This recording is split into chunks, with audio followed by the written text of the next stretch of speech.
Hey, this is Jim Turner. We're at the headquarters of Optibike in Boulder, Colorado. He's been building electric bikes for the past 18 years. It's 2014, so we've really seen a lot of progress. And he's got a master's in mechanical engineering. I thought he'd be the perfect guy to talk to just about battery design.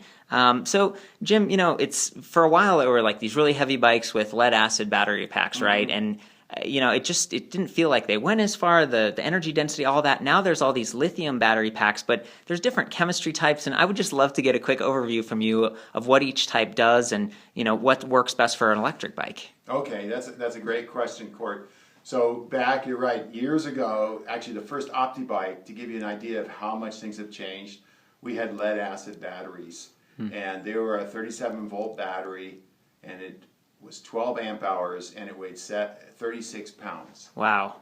And then we went to nickel metal hydride battery, which is also 37 volts and about 13 amp hours, and that was down to 17 pounds. So it went from 36 pounds to 17 pounds, had the same amount of energy. Then we went to the lithium batteries, which we have today. And today we have a 37 volt, 26 amp hour, so twice as much capacity, and it only weighs 10 pounds. Wow. So we've gone, that's like what, 4 times, 5 times as much energy in the same amount of weight. Jeez. So that's really changed electric bikes, because now we have, 10 pound batteries that can take an electric bike 50 miles. That's awesome. Well, and so as far as these different chemistries go, because I know they're still floating out there, I remember, what was it, NiCad? Don't they have a memory? And are there any other things that make those less good for? Yeah, well, NiCads were the predecessor of nickel metal hydrides, and they did have that memory effect. If you didn't discharge them all the way, they didn't like it and they lost their capacity. But that's long gone, because NiCad has been replaced by nickel metal hydride. But again, the difference there is, as I said, you have a 17 pound battery that's 12 amp hours. Today we have a 26 amp hour battery that's 10 amp hours. So it's like energy density and size. Energy density. And that's what we want to talk about a little later. What does that mean? Yeah, let's do it. Okay. Okay, let's do that. So the first thing we have to know, going to do a little education here, is V is volts. Got it. So we all hear that with batteries, 24 volt, 37 volt, 48 volt. Your house is like 120 volt. But most batteries today in modern electric bikes are, 37 volts. Somewhere in that range. Yeah. There's 42. We can go up to 48. So what voltage tells you is the ability of the battery to push stuff out. Got it. And I like to use the analogy of a hose. You got pressure in your hose, right? And the pressure that's in your water line shoots the water out. Okay? And you have more pressure, it shoots further. Yeah. Okay. So, but what about the water that comes out of that hose? So that's what we're talking about is I, which equals amps. So you can think of the amps as how much water is coming out of that hose. Got it. So we have the voltage, how far is it going to go? Yeah. And the amps, how much? Yeah. How much is coming out? Okay. So these two terms are what determine, the energy density of a battery. Okay. Okay. So one of the things you hear, and I talked about earlier, is amp hours. So amp hours. Got it. And you hear that a lot about batteries. I said the 12 amp hour, 37 amp hours, all these different amp hours. So what that is, we talked about the amount of water or energy current flowing out of your battery. Yep. And this is, well, how long? Okay. So when I say there's a 12 amp hour battery, that means I have 12 amps flowing out of that battery for 1 hour. Now I could take 24 amps out for half an hour, but the standard is, what is the capacity in 1 hour? So when I say a 12 amp hour, it means 12 amps for 1 hour is the capacity of that battery. Okay. Does that make sense? It does. And, it makes me think back to voltage. I've ridden like the 36, 37 volt battery bikes, and then 48 volt battery, and it seems like there's more torque, there's more power. There's more punch to it. Yeah, right. Because they can push in, they're pushing that current in a little faster into the motor, so you get a little oomph. Okay. It's not the whole story. Yeah. But nothing ever is the whole story. Yeah. So we learned about amp hours. So you just mentioned, 37, 48 volt batteries. So when we talk about the capacity of a battery, so in our Watt car, hours. We're getting to watt hours.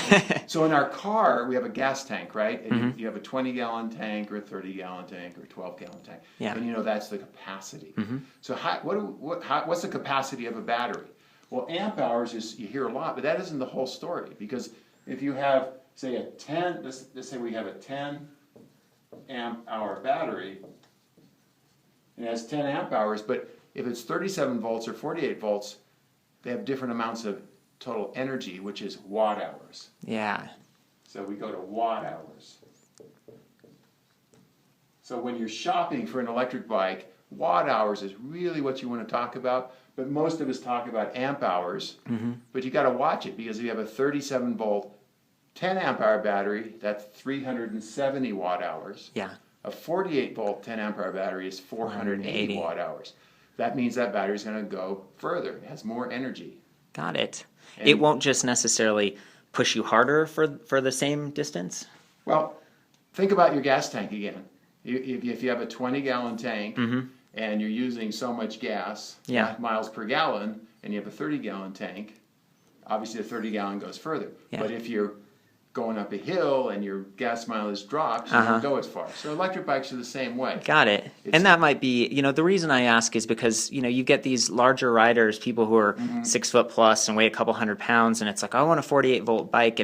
And what it makes me think is like you're on a bike that gets worse miles per gallon, but is like more powerful. And so even though you've got more watt hours, you're not necessarily going to, Right, because then you get into the power of the bike. So yeah. What's good to see is we have watt hours. So let's look at this. And what are motors?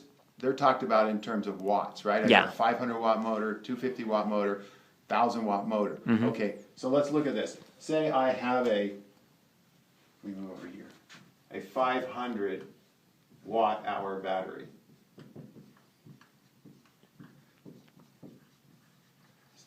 So you mentioned, okay, so let's say I have a 500 watt motor. Yeah. So that means that motor is going to go 1 hour Yep. at full power. At full power, okay. If you get a 1,000 watt motor, it's going to go half an hour. So you talked about the bigger guy wanting that 1,000 watt motor. Yeah, he's going to go faster, but for only half an hour. Okay. Because nothing's free. You got to, Yeah. just like you buy a Corvette versus a Prius, you get a lot more acceleration, Okay. but you're not going to go as far. So that's what's important to remember. So the thing when you're shopping, the comparison shop of bikes, you really want to look at watt hours for batteries. And what we tell people, if the battery's bigger, generally the bike goes further. Yeah. Now it's not completely true, because it depends obviously on the weight of the rider and where you're riding, but it also depends on the motor type you have. That can affect the efficiency of how well those watt hours are used. And I try to communicate that. I do the bike reviews, right? And so it's always sort of like depending on the wind and your weight and all these other factors. But this is wonderful to kind of clarify. Do you have any other general thoughts on understanding batteries here? We were going to talk a little bit about different types of lithium batteries. I would love to hear that. Yeah. So we talked about the transition from lead acid to nickel metal hydride to lithium. And today, almost all modern electric bikes use lithium batteries. Yeah. But there's two broad categories of lithium. There's it. lithium phosphate, and there's sort of lithium cobalt derivatives. We have to cut here, because I'm going to go grab one of those lithium cobalt. Let's do it. Go, go, go. You're back, and you've got a prop. So I have a lithium cobalt cell. It's called an 18650. Okay. Now that means it's 18 millimeters around and it's 65 millimeters long. That's what that 18650 means. Okay. You can get 26 650s. The reason this battery is so important, this is what Tesla uses, and most electric bikes are now using this, is these batteries are made by the hundreds of millions per month. They're in laptops.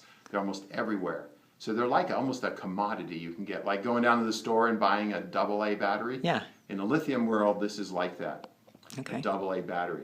So what we do, and everyone does, is you take a lot of these, like Optibikes are using up to 100 of these in a battery pack. And some bikes are using 20 and 30, but they're all based on this. So this is lithium cobalt. We talked about lithium phosphate too. And the big difference between cobalt and phosphate is cobalt has more watt hours. We talked energy. If these are actually, anyway, if this was a lithium phosphate battery, it would have about half the watt hours. So that means your battery would be half the size, half the energy, the same capacity, size, yeah. and the same weight, but half the watt hours. Got it. So in electric bike, we just talked about we want more watt hours to go further. So that's why we use these type of batteries, because they have more energy density or watt hours per size and per weight. So you get a lighter electric bike that goes further. The phosphate, on the other hand, what's neat about those is you can take a lot of current out of them, amps. Yeah. So you talked about earlier, they can accelerate quicker and give some more power. And that's great, and often a lot of hub motor bikes use these because hub motors need that current to be able to go up hills and accelerate because they don't have the gears like a mid-drive. I see. So that's why they often are using phosphates, but then they have a heavier battery. So we look at it as a self-defeating thing. If looking at the whole bike, Yeah. With an electric bike, you can only put so many batteries on it before it's no longer a bicycle or gets too heavy. Yeah, it's a scooter or some Yeah. motorcycle or something. So it all boils down to is like, for us, it's like what makes the optimum vehicle. Yeah. And so a few years ago, a lot of people were using phosphate. Now you'll see almost all the major companies are going to these derivatives of lithium, cobalt. There's all sorts of different things. The also great thing about this battery is there's about a dozen or 20 manufacturers in the world Oh. that you can buy the same cell type of from. Well, who do you guys use? Is that Yeah, we use the cobalt.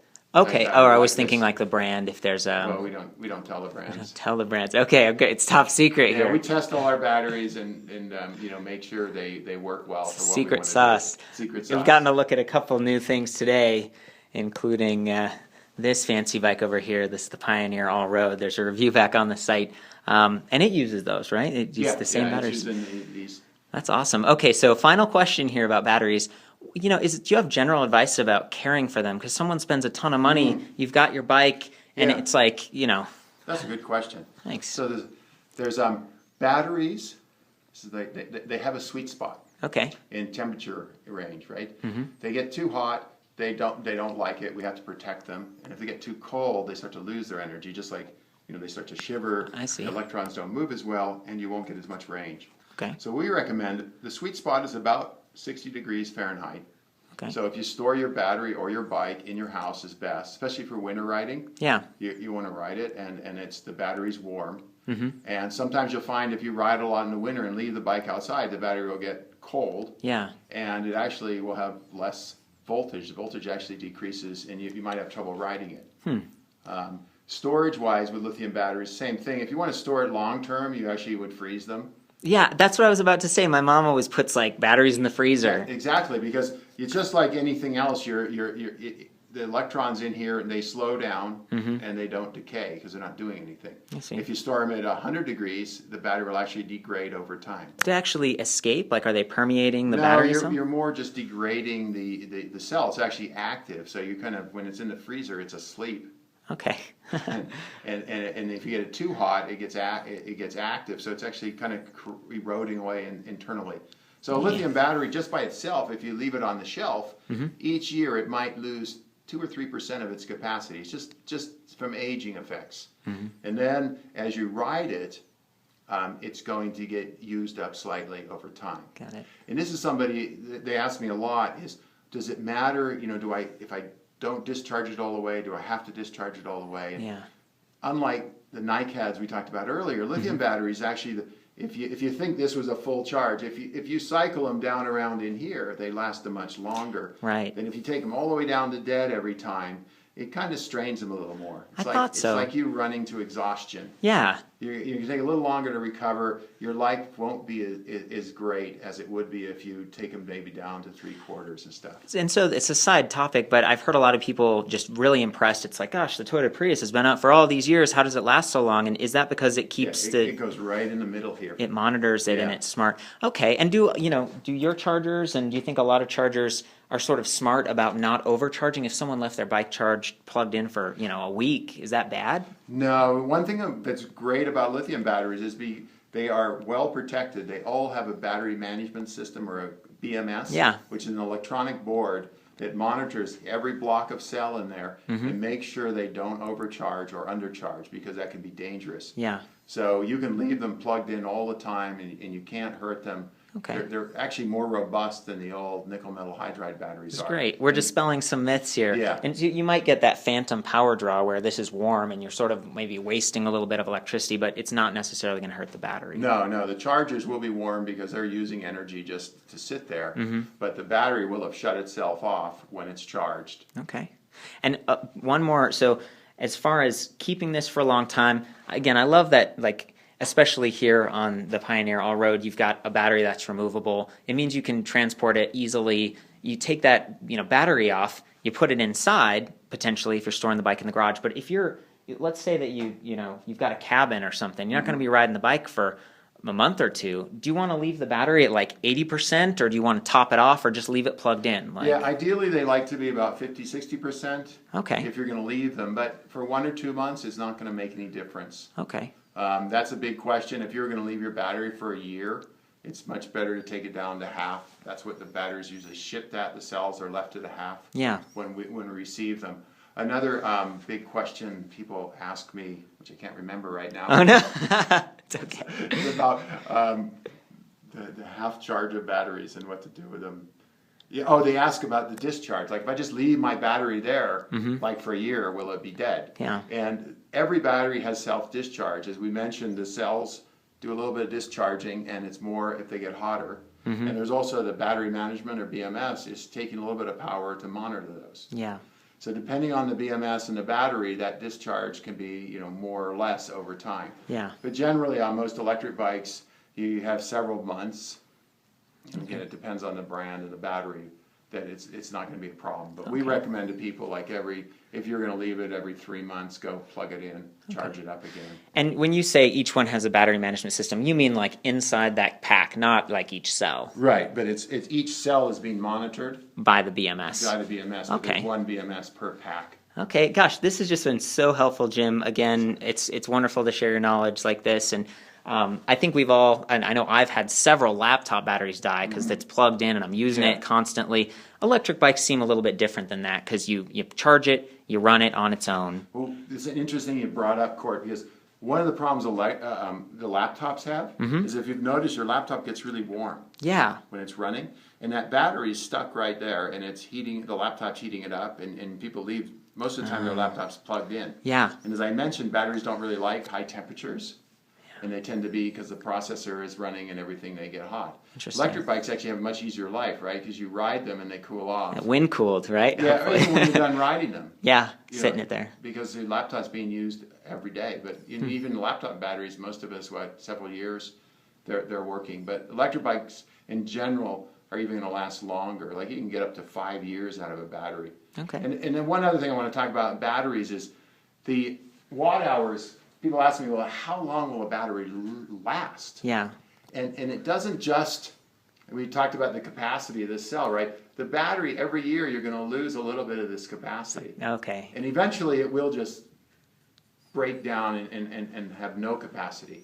But you're losing a little bit, and that little bit, like I said, depends on the time, just how old it is, but a lot of it is how much you've been riding. Got it. So somebody that rides more will use up more of the battery over time. But what you'll find is your bike just isn't going as far over time. Yeah. And it most likely will not die. So you can then just say, oh, now I need a new battery because I can't, do my ride anymore. Right. Your And that's range. what, when people ask about the life of the battery, how long will it last? Is that like charge cycles? Yeah, number of charge cycles. What do these lithium cobalt? Is it kind of like in the 1,000 range? Or? Yeah, it's anywhere from 500 to 1,200, and again, it depends. That's assuming full charge, discharge. So if you're doing less than that, they're going to last longer.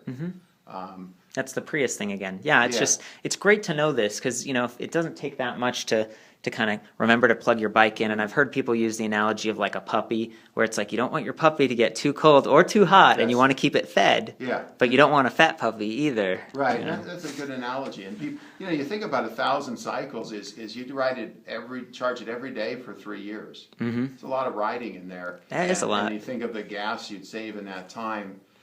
easily pays for the cost. Which brings us up to, I mean, this is great. We're getting on all these subjects. So recycling, what do you do with with this big battery pack when you're ready to upgrade? Or So lithium batteries aren't like nickel metal hydride because they have the nickel in them, and they're a hazmat. Okay. Lithium actually isn't a hazardous waste. Okay.